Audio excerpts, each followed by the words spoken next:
As I'm filming this, England has decided to finally have summer in September. So I'm using this as an excuse to watch all of the summer themed movies that I didn't actually get to when it was actually summer. I'm back in the 90s today and I'm feeling nostalgic, but if 90s horror has taught me anything, it is expect absolutely anything with a sprinkle of batshit crazy thrown on top for good measure, which is apt because today's movie is a slasher about ice cream. After being released from Wishing Well Sanatorium, all Gregory wants to do is make children happy. So when Gregory reopens the old ice cream factory, all the unappreciative brats in the neighbourhood are about to be processed into the flavour of the day. As always here on my channel, I'm going to watch Ice Cream Man from 1995 off camera, so that way if you still want to watch this movie, nothing will be spoilt for you. Nobody wants to watch a movie that you have just watched somebody else watch from start to finish. Does anyone want my ice cream? I now have the urge to fill my garden with those tacky ornaments that move when it's windy. Ice Cream Man is this mix of gore and gross out horror, which, when mixed together, is actually really effective. There is nothing quite like watching an eyeball be cut open with an apple corer, it then get coated in ice cream, and somebody eat it off a waffle cone. It takes this familiar concept that we all know, which is the sound of an ice cream truck, and adds this menacing undertone to it, and then tells it from the perspective of kids who are off school for the summer, and from the point of view of Gregory, who is your murderous ice cream man. I think horror movies that are particularly 18 rated, that then rely on children to be your main actors, can be very hit or miss, and Ice Cream Man it's okay. It does a decent job with its kid actors. I just don't think that any of the kid characters are built up enough for you to actually care about any of them when they go missing. Even Tuna, and yes, you did hear me say that correctly, one of the kids is called Tuna after a fish. Even Small Paul, who ends up having a much bigger part in the movie. You don't know enough about him when he first goes missing to actually be invested. Gregory, our ice cream man, is surprisingly likeable. And I kind of don't know how I feel about this. There is a whole backstory that is woven in throughout this movie that actually fleshes him out as a character. An issue that I normally have with slashers is they tend to be quite generic in a character's backstory, and the main villains tend to be quite flat. This is kind of different if it's a franchise because you get more time to actually flesh out a character and give them the backstory. But for a 90-minute movie, it does a really good job of actually fleshing out its main villain. It's not so much that I feel sorry for the guy, it's more I understand where he's coming from. Like, if you had been in an insane asylum with a clown telling you that you were not allowed to have bad days, I think that you'd also be pretty unhinged when you finally got out. Don't let the fact that this is a low-budget movie put you off either.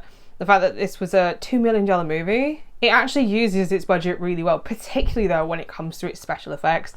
There is a scene involving a human head in a waffle cone that I want to give particular props to, because whoever made that, oh, it's so good. Like, even by today's standards, like, so good. And I just want to give that person props.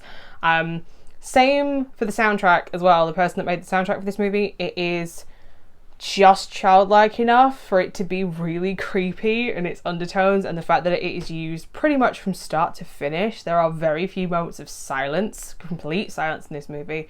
That's great. The thing that I find the most hilarious though about this entire movie is the fact that it is directed by Paul Norman, and if you don't know who he is more well known for being an adult film director who has certain titles under his belt, like an Edward Scissorhands 3-part parody where his hands are certainly not scissors, and I can't say what it's called here on YouTube.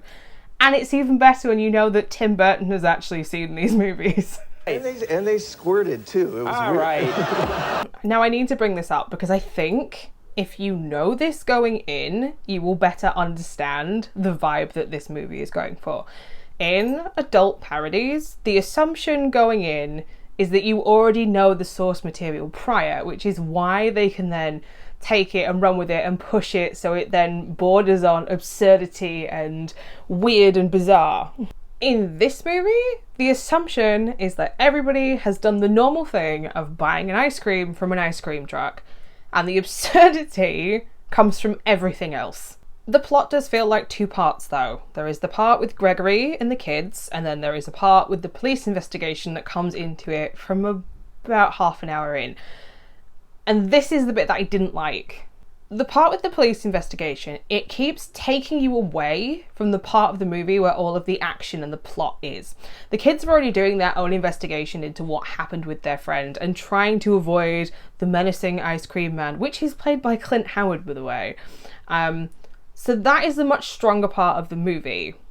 The other issue is the first hour of this movie feels a lot stronger than the final 25 minutes. And the thing that happens is the police investigation part of the plot comes in a lot heavier towards the end, and you then spend less time with the kids and what is actually going on with Gregory at the ice cream factory place, whatever you want to say it is. It's not really a factory, even though they're making ice cream on site. It's like, it's not even an ice cream parlour, because he doesn't use it. He uses his ice cream truck. It's very strange what he's building is. My investment though in the plot, it disappeared. There is a certain scene that takes place in Wishing Well Sanatorium, and if you've seen the movie, you know which scene I'm talking about. The detectives end up going there. That's when my interest dropped off. I kept zoning in and out for the final bit. Yeah, which is kind of sad because I was enjoying the movie up to that point. I went in expecting absolutely nothing from this movie, and that is the best way to go into this movie, because for the most part I had a really fun time with this movie. It's not a perfect movie by any means, and it is possibly the most 90s horror movie that I have ever seen. It came out before Scream came along to redefine the subgenre that is slasher, so there is a lot of 80s cheese mixed in with this. Like, you could make fondue, it's that cheesy at times. If you don't like bizarre horror comedy from the 80s/90s, then you aren't gonna like Ice Cream Man. In the end, I'm gonna give Ice Cream Man a 3 out of 5 stars because it did scratch that like 90s nostalgia itch that I had today. And I have to give it props for that because it kind of did exactly what it said it was gonna do. I would watch Ice Cream Man again, but it's the same with a lot of 90s horror comedies that I find that if you watch it with somebody else that also likes cheesy 90s horror comedy, then it's gonna be a better viewing experience. I will say though, I may never be able to look at melted ice cream the same way ever again, and that is coming from somebody who has a dairy allergy. Like, ice cream has never looked so gross.